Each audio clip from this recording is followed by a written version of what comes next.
దేవుని పరిశుద్ధ నామమునకు మహిమ కలుగునగాక. ఆశీర్వదించబడిన ఈ మంచి సమయములో మన రక్షకుడును విమోచకుడునైన యేసుక్రీస్తు వారి నామములో మరొకసారి కూడా శుభాభివందనములను తెలియపరుస్తూ ఉన్నాను. ప్రభునందు ప్రియ దేవుని బిడలారా, ప్రతిరోజు అందించబడుతున్న ఈ వర్తమానములను శ్రద్ధగా ఆలకిస్తూ ఆధ్యాత్మిక జీవితములలో మీరు ముందుకు కొనసాగుతూ ఉన్నారని నేను నమ్ముతూ ఉన్నాను. మరి మనందరి జీవితాలలో ఏ విధము చేతనైనను ప్రభు రాకడకు మనము సిద్ధపడాలనేది ఒక ఆకాంక్షతో ఈ క్రైస్తవ మార్గములో మనము కొనసాగుతూ ఉన్నాం. కనుక మన అంశం ఏమిటంటే మంచి కాపరి. మన మంచి కాపరి మన ప్రభు అయిన యేసుక్రీస్తు వారై ఉన్నారు. ఆ ప్రభు అయిన యేసుక్రీస్తు వారును మనము వెంబడించుచూ ఉన్నప్పుడు మరి నిశ్చయముగా మనలో అనేక ఆశీర్వాదములను మనం పొందుకోగలుగుతూ ఉన్నాం. ఎప్పుడైతే మనము ప్రభువును వెంబడించడానికి నిశ్చయించుకునే వారముగా ఉంటున్నామో అప్పుడు మన వ్యక్తిగత జీవితాలలో మరి కుటుంబ జీవితాలలో మరి ఎంతో నిశ్చయతతో మరి ఈ మార్గములో మనము కొనసాగుతూ ఉన్న వేళలో దేవుని ఆశీర్వాదములనేవి మనము అనుభవించగలుగుతూ ఉన్నాం. కనుక నా ప్రియ దేవుని జనమ, పరిశుద్ధ గ్రంథములో భక్తుడైన దావీదు రాసినటువంటి 23వ కీర్తన 3వ వచనాన్ని మనము గమనించుచూ ఉన్నాము. నా ప్రాణమునకు ఆయన సేద తీర్చుచూ ఉన్నాడు, తన నామమును బట్టి నీతి మార్గములలో నన్ను నడిపించుచూ ఉన్నాడు. ఈ వాక్య భాగములో మొదటి విషయాన్ని మనము గమనించాం. అదేమిటంటే నా ప్రాణమునకు ఆయన సేద తీర్చుచూ ఉన్నాడని. రెండవదిగా మనము గమనించుచున్న సత్యము, తన నామమును బట్టి నీతి మార్గములలో నడిపించుచూ ఉన్నాడు. మరి ఈ నీతి మార్గములను గురించి వాటిలో మొదటి విషయాన్ని నీతి మార్గమునందు జీవము కలదు అని చెప్పబడినట్లుగానే మనలో ఆ జీవం అనేది అనుభవించగలిగే ఆ కృపను మనము పొందుకోగలుగుతూ ఉన్నాం. ఎలాగూ అని మనం గమనించినప్పుడు సామెతల గ్రంథం 12వ అధ్యాయము 28వ వచనములో మనం గమనించాము కదా, నీతి మార్గమునందు జీవము కలదు, దాని త్రోవలో మరణమే లేదు అని చెప్పబడుతూ ఉన్నది. అంటే మరణము లేనటువంటి ఒక జీవితం, నిత్య జీవము అనేది సూచిస్తూ ఉన్నది. కనుక ఎప్పుడైతే మరి ప్రభు యొక్క మార్గములోనికి వచ్చిన తర్వాత ఆయనను మనము వెంబడిస్తూ ఉన్నప్పుడు మరి నిత్య జీవమునకు వారసులంగా మార్చబడుతూ ఉన్నాం. యేసు ప్రభు వారి యొక్క శిష్యులు కూడా ఆయనను వెంబడించు వేళలో యేసు ప్రభు వారు చెప్పిన మాట ఏమిటంటే, మరి మీకు నిత్య జీవమును కలుగు చేతును అని చెప్పినట్లుగానే ఈ రోజుల్లో మనము దేవుని బిడలమైన మనలో అనేకులు నిత్య జీవమునకు వారసులంగా మార్చబడుట కొరకు మరి ప్రభు మార్గములోనికి వచ్చాము. గనుక ఎప్పుడైతే ఈ మార్గములో సంపూర్ణముగా దేవునికి మనం అప్పగించుకుంటూ ఉన్నామో అప్పుడు మనలో ఆ నిత్య జీవం అనేది దేవుడు అనుగ్రహిస్తూ ఉన్నాడు. కనుక దానిలో రెండవ విషయాన్ని మనము ఇప్పుడు గమనించబోతూ ఉన్నాము. కనుక నీతి కొరకు ఆకలి దప్పులు కలవారు ధన్యులు అని చెప్పుచూ ఉన్నాడు యేసు ప్రభువారు. మత్తయి సువార్త 5వ అధ్యాయము 6వ వచనములో మనం చదివినట్లయితే, నీతి కొరకు ఆకలి దప్పులు గలవారు ధన్యులు, వారు తృప్తిపరచబడుదురు అని చెప్పబడుతూ ఉన్నది. యేసు ప్రభు వారు కొండ మీద ఆయన ప్రసంగించుచున్న ఆ వేళలో మరి అనేక విషయములను ప్రజలకు తెలియజేస్తూ వచ్చాడు. ఆయనతో పాటు శిష్యులు కూడా ఉన్నారు. మరి శిష్యులు ప్రజలు అందరూ కలిసి యేసు ప్రభు యొద్దకు వచ్చినప్పుడు ఆయన కొన్ని ఆత్మీయ విషయములను బోధిస్తూ వచ్చాడు. ఆత్మ విషయమై దీనులైన వారు ధన్యులు, పరలోక రాజ్యం వారిది, దుఃఖపడువారు ధన్యులు, వారు ఓదార్చబడుదురు, సాత్వికులు ధన్యులు, వారు భూలోకమును స్వతంత్రించుకుందురు, నీతి కొరకు ఆకలి దప్పులు గలవారు ధన్యులు, వారు తృప్తిపరచబడుదురు అని చెప్పుచూ ఉన్నట్లుగానే ఏ విధముగా నీతి కొరకు ఆకలి దప్పులు గలవారు తృప్తిపరచబడతారు? లోకములో మనుషుల యొక్క హృదయ ఆలోచనలు తృప్తి లేని ఆలోచనలుగా ఉంటున్నాయి. ఎంతోమందిని మనం చూస్తూ ఉన్నాం. తృప్తి లేని జీవితాలు కనబడుతూ ఉన్నాయి. నా ప్రియ దేవుని జనమా, మనము తృప్తి లేని వారముగా ఉండకూడదు. కానీ దేవుడు మనకు ఇచ్చిన ఏదైతే ఆశీర్వాదములు ఇస్తూ ఉన్నాడో ఆ ఆశీర్వాదములలో తృప్తి కలిగిన వారముగా ఉండాలనేదే దేవుని ఉద్దేశమై ఉన్నది. కనుక ఇక్కడ చెప్పబడుతున్నటువంటి మాటలలో ఒక వ్యక్తి భౌతిక పరముగా ఆహారమును ఎలాగా తాను తృప్తి కొరకు భోజనం చేసేవాడుగా ఉంటున్నాడో, మరి ఏ విధముగా తన దాహమును తీర్చుకునేవాడుగా ఉంటున్నాడో, మరి ఈ భౌతిక పరమైనటువంటి కార్యముల కొరకు మానవుడు ఎంత ప్రయాసపడుతూ ఉన్నాడు. ఎన్నో విధాలుగా తన సమయాన్ని వెచ్చించేవాడుగా ఉంటున్నాడు. ఎన్నో రకాలుగా తన జీవితంలో అనేక పనులను కొనసాగించేవాడుగా ఉంటున్నాడు. మరి ఇలాంటి వ్యక్తి ఒక నీతి కొరకు ఆకలి కలిగిన వారుగా ఉండాలని దేవుని వాక్యము మనకు సెలవిస్తూ ఉన్నది. అందుకనే దావీదు భక్తుడు ఒక మాట చెప్పుచూ ఉన్నాడు.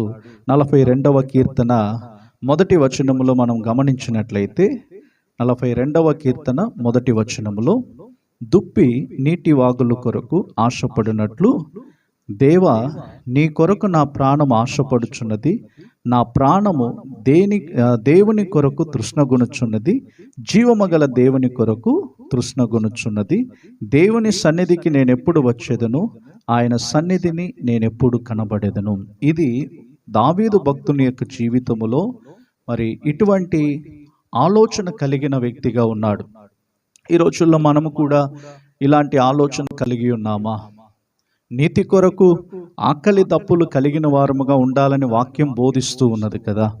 మరి మనలో ఎంతమంది నీతిగా బ్రతకాలని ఆలోచిస్తూ ఉన్నాము? లోకములో అనేకులు స్వనీతితో తమ బ్రతుకులనేవి కొనసాగిస్తూ ఉన్నారు, కానీ నీతిని గురించినటువంటి దాహము లేని వారుగా మారుతూ ఉన్నారు.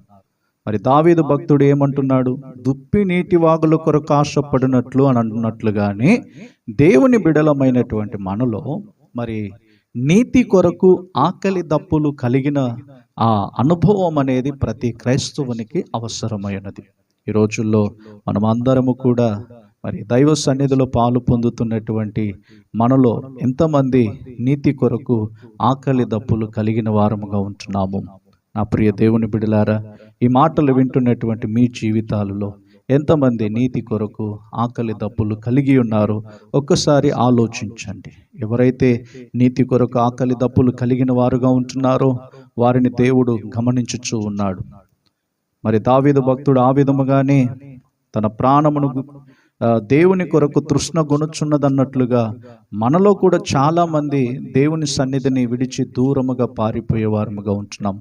ఉదాహరణకు బైబిల్ గ్రంథములో అనేక మందిని మనము చూడగలం. దేవుని సన్నిధి నుండి పారిపోయినటువంటి వ్యక్తులను గురించి మనం చూస్తూ ఉన్నాం. ఉదాహరణకు యోనా యొక్క జీవితాన్ని కూడా మనం గమనించగలం. యోనా నినివేకి వెళ్ళమంటే తర్షీషుకు వెళ్ళినట్లుగా మనం చూస్తూ ఉన్నాం. అంటే ఆ వ్యక్తి చెప్పుచున్న మాటలు ఏమిటంటే, నేను దేవుని సన్నిధి నుండి పారిపోయి వచ్చానని చెప్పి అక్కడున్న వారితో చెప్పాడు. ఇలాగా చాలామంది నీతిగా బ్రతకాలనే ఆలోచన లేకుండా స్వనీతిగాను అనీతితో అనేక కార్యములకు చెవియొగ్గి తమ ఆత్మీయ స్థితిని కోల్పోయేవారుగా ఉంటున్నారు. కానీ క్రైస్తవ ప్రజలమైనటువంటి మనలో ఎంతమంది నీతి కొరకు స్థిరముగా నిలబడేవారముగా ఉంటున్నాం? నీతి యావత్తు మనలో జరిగించబడాలి. యేసు ప్రభువారు యోహాను చేత బాప్తిసం పొందడానికి వచ్చినప్పుడు ఆయన చెప్పిన మాటలు ఏమిటంటే, ఇప్పటికి నీతి యావత్తు మనలో జరగనిమ్ము అని చెప్పాడు. మరి మన జీవితాలలో నీతి అనేది కనబడుచూ ఉన్నదా? దేవుడు మనలో నీతిని ఎదురు చూస్తూ ఉన్నాడు. మనకున్నటువంటి స్వనీతిని విడిచిపెట్టి దేవుని నీతిని మనము కలిగి ఉన్నప్పుడు దాని కొరకు మనం ఆకలి దప్పులు కలిగి ఉండాలి. ఒక కుటుంబ జీవితమైన, వ్యక్తిగత జీవితమైన, ఎలాంటి వారమైనప్పటికీ ప్రభు సన్నిధిలో మన ఆకలి నీతిగా బ్రతకాలనే ఆకలిగా మనలో ఉండాలి. నీతిగా నడుచుకోవాలనే దాహం మనలో ఉండాలి. ఎంతమందికి ఇలాంటి అనుభవం కలిగి ఉన్నారు? ఒక్కసారి మనం ఆలోచించాలి. ప్రభు రాకడ చాలా సమీపముగా ఉన్నది. ఆ రాకడలో మనము కొనిపోబడడానికి నీతిగా నిజాయితీగా మనం బ్రతుకుతూ ఉన్నప్పుడు అదే మనకు ఆశీర్వాదకరముగా మారుతూ ఉన్నది. కనుకనే మీకా గ్రంథం 6వ అధ్యాయం 8వ వచనములు అనుకుంటాను, యెహోవా దేవుడు మన యొద్ద ఎదురు చూసేటువంటి జీవితం ఎలాంటిదై ఉన్నదన్నట్లయితే మనము కనికరమును ప్రేమించుటయు, దీన మనసు కలిగి నడుచుకున్నటయు, అలాగే దేవుడు మనలో ఎదురు చూస్తున్నటువంటి మరొక అనుభవం నీతిగా న్యాయముగా నడుచుకోవడం అనేది దేవుడు మనలో ఎదురు చూస్తూ ఉన్నాడు. కనుక ఈ రోజుల్లో మనము లోకములో ఎక్కడ చూసినా కూడా అనీతి అనేది కనబడుతూ ఉన్నది. అక్రమముగా నడుచుకునేటువంటి వారిని మనం చూస్తూ ఉన్నాం. కానీ క్రైస్తవ దేవుని ప్రజలమైనటువంటి మనము నీతిని మనము విడిచిపెట్టకుండా నీతి కొరకు ఆకలి తప్పులు కలిగి ఉన్నట్లయితే నిశ్చయముగా దేవుడు మన పక్షమున ఉండి మన కొరకు ఆయన యుద్ధము చేయును గాక. ప్రేమ కలిగిన మా తండ్రి, మీకు స్తోత్రాలు చెల్లిస్తూ ఉన్నాము. ఆశీర్వదించబడిన ఈ మంచి సమయములో ప్రభువా, మంచి కాపరి అనే అంశములో తండ్రి 3వ వచనాన్ని మేము గమనిస్తూ ఉన్నాం. దావీదు భక్తుడు రాసినటువంటి 23వ కీర్తన 3వ వచనములో తన నామమును బట్టి నీతి మార్గములలో నన్ను నడిపించుచున్నాడని చెప్పి మేము చదివాము. ఆ వాక్యాన్ని మేము ధ్యానిస్తూ ఉన్నాము. మరి మా బ్రతుకులలో ప్రభువా, నీతి నిమిత్తము నడుచుకోవడానికి కృప చూపండి. కనుక నీతి మార్గములలో జీవము కలదు అని చెప్పారు. రెండవదిగా నీతి కొరకు ఆకలి దప్పులు కలిగి ఉండుడి అని చెప్పారు. మా జీవితాలలో ఎన్నో విధములుగా ఎన్నో సందర్భాల్లో ప్రభువా నీతిని విడిచి స్వనీతితో ప్రభువా మేము బ్రతుకుతూ ఉన్నాము. మా స్వనీతి మురికి గుడ్డ లాంటిదని వాక్యము సెలవిస్తూ ఉన్నది. తండ్రి, మా బ్రతుకులను మార్చండి, మా క్రియలను మార్చండి, మా ప్రవర్తనలను మార్చండి. మీ కృపచేత మమ్మలను నింపండి, ఆశీర్వదించండి. ఎవరైతే ఈ వర్తమానములను నూతనముగా వింటూ ఉన్నారో వారందరి బ్రతుకులలో ఒక గొప్ప మార్పును కలుగు చేయమని ప్రార్థిస్తూ ఉన్నాము. దుఃఖములోను, వేదనలోను, కష్టములోను, ఇరుకు ఇబ్బందులతోను, వ్యాధులతోను, బలహీనతలతోనూ ఎవరైతే ఉన్నారో అలాంటి వారందరికీ ప్రభువా ఒక గొప్ప విడుదల, విమోచనాన్ని మీరు కలుగు చేయము.